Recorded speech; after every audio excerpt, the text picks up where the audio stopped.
안녕하세요. 건축공간연구원에서 정원도시 관련 연구를 수행하고 있는 김용국입니다. 지금 이 장소는 2025년 서울국제정원 박람회가 개최되고 있는 보라매 공원입니다. 최근 많은 지자체들이 정원도시에 대해 관심을 갖고 다양한 논의를 이어가고 있는데요. 오늘은 이 박람회장을 함께 둘러보면서 우리나라 정원도시의 미래 방향과 정책 과제에 대해 이야기 나눠보겠습니다.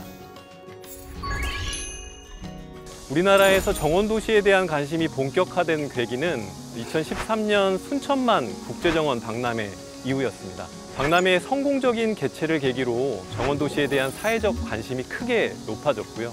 이를 반영해서 2015년 산림청은 기존의 수목원법을 수목원정원법으로 개정하면서 정원정책의 법적인 기반을 마련했습니다. 같은 해에 순천만 정원은 제1호 국가정원으로 지정이 됐고요. 이후에 전국의 많은 지자체들이 잇따라 정원도시를 선언하고 있습니다.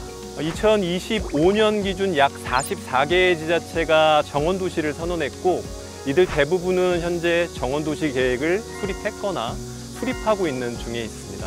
하지만 순천시의 대규모 정원 조성과 정원 박람회 개최라는 성공 모델이 기준 모델로 작용하면서 전체 정원도시 정책이 다소 단편적인 방향으로 추진되고 있다는 한계도 드러내고 있습니다. 그 결과 정원도시라는 개념이 갖고 있는 다양한 기능과 가능성을 충분히 포괄하고 있지 못하다는 문제점도 나타나고 있습니다. 먼저 공간적인 측면에서 보면 정원은 이제 도시의 기반 시설로 인식되어야 합니다. 도로나 하천과 마찬가지로 정원 역시 도시를 구성하는 필수 인프라로 편입되어야 한다는 의미입니다.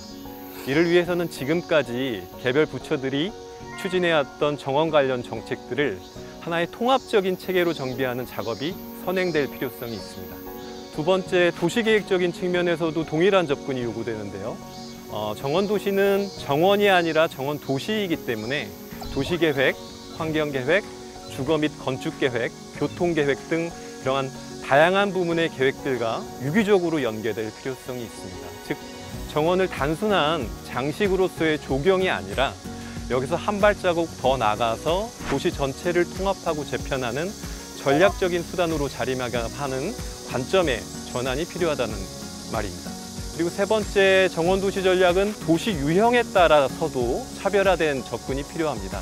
신도시 같은 경우는 도시 설계의 초기 단계부터 정원을 중심적으로 설정을 해서 정원 중심의 도시 구조를 체계적으로 구축해야 합니다.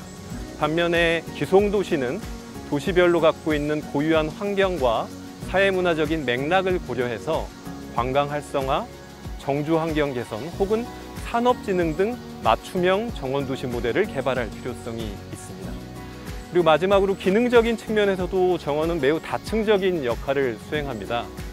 정원을 단순한 조경 요소로만 보는 것이 아니라 최근 사회적으로 굉장히 심각한 도시 문제로 부각되고 있는 집중호우나 폭염, 이런 기후재난에 대한 도시의 회복 탄력성을 향상하고, 그리고 토고령 사회가 지금 도래를 했는데요.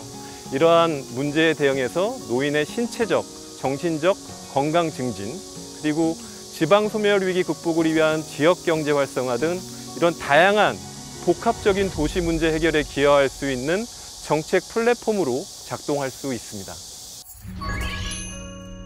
먼저 해외 사례를 보면 영국 같은 경우 2017년부터 정원 커뮤니티 프로그램을 운영하면서 주택 부족 문제를 해결하기 위한 신규 주거단지를 정원을 중심으로 한 커뮤니티 공간으로 조성하고 있습니다. 이 사업의 핵심은 주거단지의 개발 과정에 정원도시의 원칙을 체계적으로 반영하는 데 있습니다. 대표적인 사례인 세인트 커스버드 정원빌리지는 공원에서부터 시작한다라는 원칙을 바탕으로 자연환경과 조화를 이루는 공간계획과 주민 참여를 핵심으로 삼은 개발 사업입니다. 이 정원 공간은 생물 다양성 증진, 기후변화 대응, 그리고 사회적 소통 등 다양한 기능을 수행하도록 설계되어 있습니다. 그리고 마스터 플랜을 수립하는 과정에서 약 2,000명의 시민 참여를 이끌어내서 시민 수요를 적극적으로 반영한 점도 큰 특징으로 볼 수 있습니다. 다음은 독일 같은 경우는 정원 박람회를 도시재생 전략의 핵심 수단으로 활용하고 있습니다. 주로 경제적, 사회적, 생태적으로 굉장히 취약한 도시들을 대상으로 개최하고 있고, 준비 기간만 해도 평균 약 10년에 달할 정도로 굉장히 장기적인 관점에서 추진이 됩니다. 독일의 정원 박람회는 단발적인 이벤트에 그치지 않고 도시의 공간 환경, 문화, 그리고 경제를 변화시키는 촉매제로 기능하고 있습니다.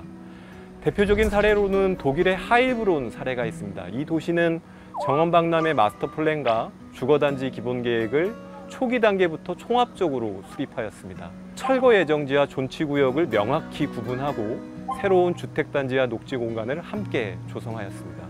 그 결과 박람회는 도시의 공간 구조를 재편하고 지역 커뮤니티의 삶의 질을 향상시키는 계기가 되었습니다.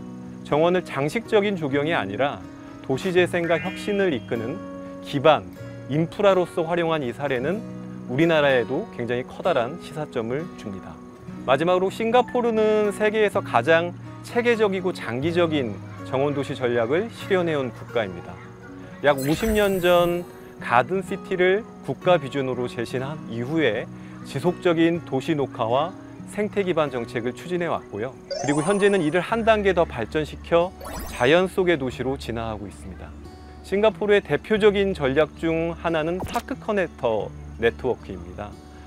이것은 도시의 크고 작은 녹지 공간을 도보, 자전거로 쉽게 연결하고 접근할 수 있도록 설계된 정책입니다. 싱가포르 전역에 약 500km에 달하는 도로, 운하, 철도축을 따라서 도시 전역에 산책로, 자전거길, 녹지축 등을 선형의 인프라로 구축하고 있습니다. 또한 스카이라이즈 그리너리 정책을 통해서 건물의 벽면, 옥상, 발코니 등 입체적인 공간까지 녹화하는 전략도 함께 추진하고 있습니다. 탱안 뉴타운은 싱가포르의 대표적인 신도시 사례인데요. 굉장히 인상적인 점은 바이오필릭 디자인을 기반으로 계획되었다는 것입니다. 이는 인간이 본능적으로 자연과 연결되고자 하는 성향을 반영한 설계 철학으로 토양, 동식물, 야외 공간, 주변 환경, 그리고 사람 등 이렇게 5가지 핵심 요소를 중심으로 주거와 자연이 조화롭게 융합된 마을을 구현하고 있습니다. 이처럼 정원도시 브랜딩에 성공한 국가들은 정원을 단순한 경관 요소를 넘어서 도시 기능을 재편하고 문화를 형성하며 복지를 확장하는 핵심 인프라로 인식하고 있습니다. 반면에 현재 우리나라의 정원도시 정책과 계획은 국가와 도시의 고유한 여건과 특수성에 대한 고려가 다소 부족한 실정입니다. 이런 국제정원도시의 성공적인 사례들을 바탕으로 우리나라 정원도시 전략은 다음과 같은 방향으로 정립할 수 있습니다. 첫 번째, 도시 문제 해결을 중심으로 한 실행 중심의 계획 수립. 둘째, 정원 개념의 확장과 도시계획 체계와의 통합적인 연계. 그리고 셋째, 다원적 기능의 균형 있는 규형과 시민 참여 확대. 그리고 넷째, 계획 내용의 심화와 다양화를 위한 연구 강화. 그리고 마지막 5번째는 정량적인 성과 지표를 바탕으로 한 실행력 확보. 이렇게 5가지로 요약할 수 있겠습니다. 이제 정원도시는 단순한 경관 개선 차원을 넘어 정원 인프라를 기반으로 한 도시 전략 계획으로 발전해 나가야 됩니다.